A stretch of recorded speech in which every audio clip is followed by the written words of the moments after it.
महाराष्ट्र शासनाचं आम्ही अभिनंदन करतोय. त्यांनी आमच्या कानावर आलेला आहे आणि त्याबद्दल मी माझी पण प्रतिक्रिया दिलेली आहे की महाराष्ट्र शासन आता विधानसभेमध्ये आणि विधान परिषदेमध्ये कायदा आणून पाहत की धार्मिक स्वातंत्र्य या नावावर कायदा आणून पाहतोय.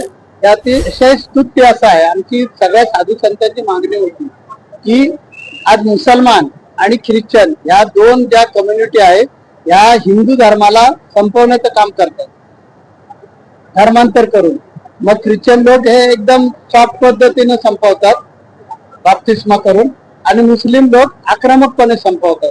तर लव जिहाद जो प्रकार आहे, लव जिहादमुळे काय होतं, लग्न झालं की शर्यतचा कायदा चालू होतो. त्या मुलीचा उपभोग घ्यायचा 1-2 वर्ष आणि मग तिला नेऊन तिकडे बाहेर विकायचे आणि मोकळं व्हायचं. महाराष्ट्रामध्ये गोवंशीय बंदी कायदा लागू आहे, तरी पण मोठी संख्या गोमातांची हत्या होती,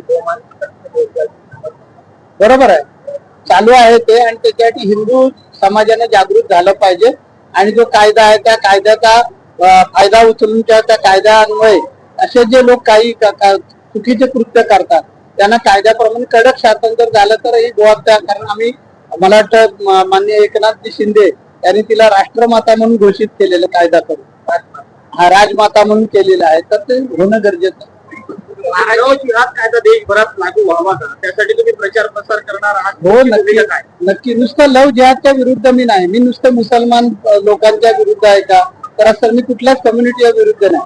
मी धर्मगुरू आहे आणि त्यामुळे प्रत्येकानं आपापला धर्म जो आहे तो टिकवला पाहिजे यासाठी प्रयत्न केले पाहिजे आणि दुसऱ्या धर्मावर आक्रमण नाही केलं पाहिजे.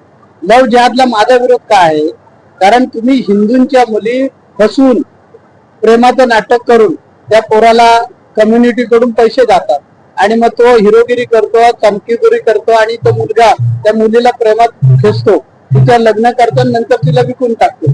हा प्रकार चुकीचा आहे, तो होऊ नये यासाठी मी हे जे आताचं विधेयक येत आहे त्यामध्ये मागणी केली महाराष्ट्र शासनाकडे की लव जिहादच्या माध्यमातून लग्न होऊ दे, नाहीतर कसंही होऊ दे.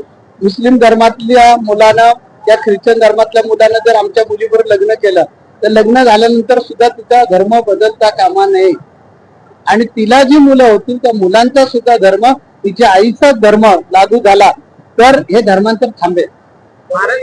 एक प्रश्न होता की जगामध्ये सध्या युद्धजन्य परिस्थिती सुरू आहे, युद्धजन्य परिस्थिती सुरू आहे आणि कोणकोणते राष्ट्र आहेत त्यांच्यावर हल्ले करून त्यांची नैसर्गिक संपत्ती घेण्याचा प्रयत्न चालू आहे. अशा काळामध्ये तुमचा जो संदेश आहे तुम्ही जगात तर हे कितपत तारणार आहे देशात? कसं आहे की भारत देश हा तुम्हाला काही दिवसानंतर, आज कदाचित ते कल्पकल्पित वाटत असेल पण भारत देश जगाचा विश्वगुरु म्हणून उभा राहणार. कारण इथली कुटुंब व्यवस्था, त्यानंतर वसुधैव कुटुंबकम अशा प्रकारचं जे भारताचं धोरण आहे किंवा वैदिक सनातन संस्कृतीचे संस्कार आहेत हे समाजाला जगातल्या आकर्षित करणार 100%. कारण आज पाश्चिमात्य देशांची कुटुंब व्यवस्था पूर्णपणे कोलमडलेली आहे आणि त्यामुळे जे आम्ही एकटे असं जे आणि स्पर्धक तयार झाले त्यामुळे जगाची शांती बिघडले.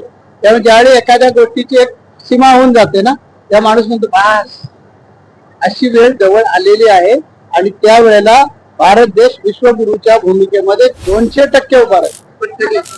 वेळ लागेल त्याला. मी ज्योतिषी नाहीये, त्यामुळे परिस्थिती बनवणार, काही गोष्टी परिस्थिती जी असते ना ती तयार करते, तशी परिस्थिती जगात